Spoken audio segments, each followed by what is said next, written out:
the spaceport of Karth. 9 was not built for mercy. It was a sprawl of steel platforms and cargo gantries hanging over a poisoned ocean, lit by flickering amber lights that never fully chased away the darkness. Merchant ships from 100 species docked here, unloading minerals, weapons, and levs that no one asked questions about. Karth. 9 survived because it was useful and cruel enough to stay that way. That was where Eli Mercer first saw her. She stood near the lower loading docks, tall but painfully thin, her frame wrapped in a patched cloak that barely hid the ridged markings of her alien physiology. Her skin was a muted shade of silver blue, cracked in places from dehydration. One arm bore a faded insignia, burned, not tattooed, marking her as displaced. No clan, no protector, no rights.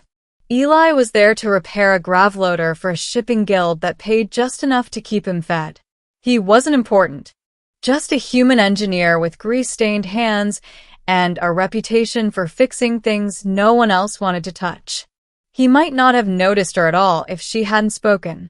"I can work," she said, her voice rough but steady. "Heavy labor, security hauling, repair assistance. I only ask for food." The dockmaster, a bloated Trellick with mechanical eyes, didn't even look at her. "Move along. Charity's not profitable." "I don't want charity," she replied quickly. "Just one meal. I'll earn it." The dockmaster laughed. Others nearby joined in. "Look at her," someone muttered. "Probably can't lift more than a crate." "She's Phyrexian," another said. "They're trouble." Eli watched as the dockmaster waved security drones forward. "You're blocking commerce. Leave." The alien woman lowered her head. For a moment, Eli thought she would argue, but instead, she stepped back, shoulders shaking once before she forced herself still. Pride warring with hunger.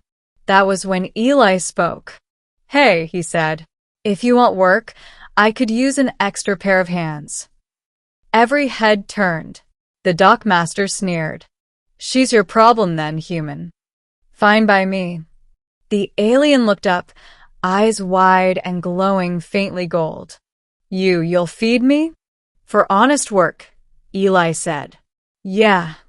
She nodded once, sharply. "Then I give you my strength." A debt of muscle and hunger. Her name was Salith. She followed Eli to the maintenance bay without a word, walking with the measured precision of someone conserving every bit of energy. Inside the bay, Eli handed her a ration pack and a bottle of filtered water. "Eat," he said. She hesitated. "I haven't earned." "Eat first," Eli interrupted. "You can't work if you collapse."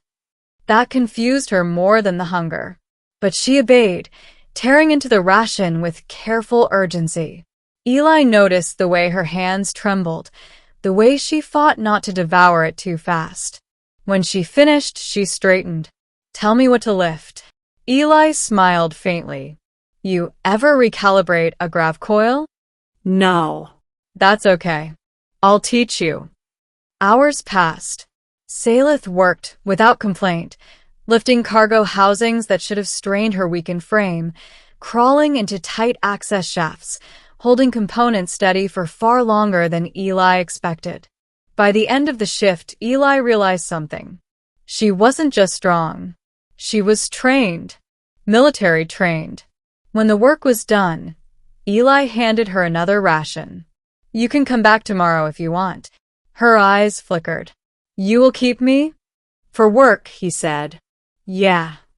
Salith bowed her head deeply. "Then I am yours to command." Eli frowned. "No. You're not mine. You're just helping out." She didn't understand that yet. The weight of a fallen world. Days turned into weeks. Salith became a fixture in the maintenance bay. Word spread that the human engineer had a Phyrexian working for him, but the mockery faded when people saw how efficiently she worked.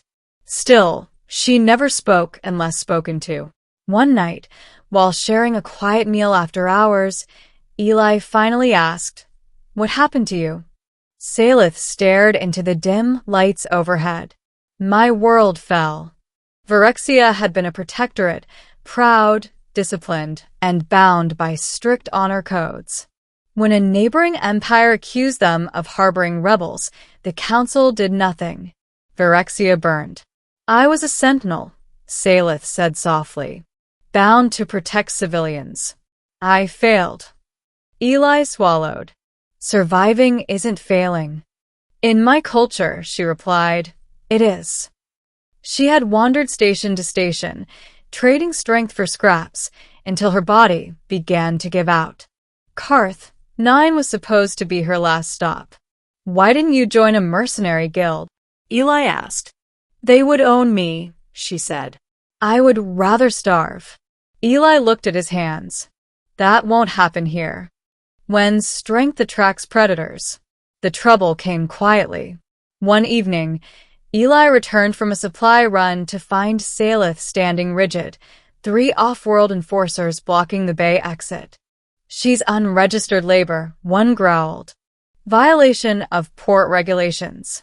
"She works for me," Eli said. "I registered her." The enforcers smiled thinly.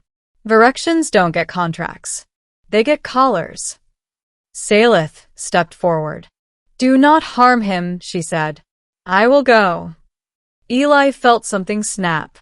"No," he said. "You won't." The enforcers laughed until Eli activated the bay's emergency lockdown. Metal shutters slammed shut. "I've filed a formal claim," Eli continued, voice steady. "You touch her and the guild arbitration AI gets involved." "You don't want that." The enforcers hesitated. They left. Salith turned to Eli slowly. "You risked yourself." "Yeah," he said. "That's what humans do sometimes." Her eyes shimmered.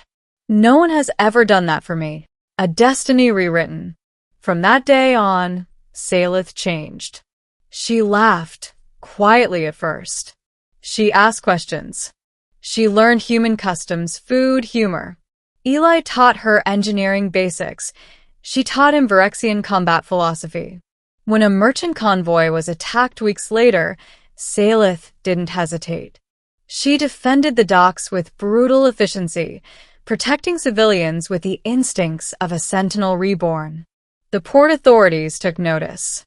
So did the Interstellar Council. An investigation reopened. Virexia's destruction was declared unlawful. Reparations were ordered. Survivors were sought. Salith was offered repatriation. She stood in the bay one last time, travel pack ready. "I owe you my life," she said. Eli shook his head. "You earned everything yourself." She stepped closer. "You showed me I was more than hunger." Then she placed a Virexian insignia in his hand. "Wherever I go, my destiny began here." The ending that changed everything. Years later, Eli would watch the newsfeed from a quiet station workshop. Salith, a Virexia appointed protector of displaced worlds. She stood tall now, armor gleaming, voice confident as she addressed the galaxy. "We measure strength wrongly," she said. "It is not what we take, but what we give." Eli smiled. She had offered her strength for a meal. A human had offered dignity. And together, they changed a destiny.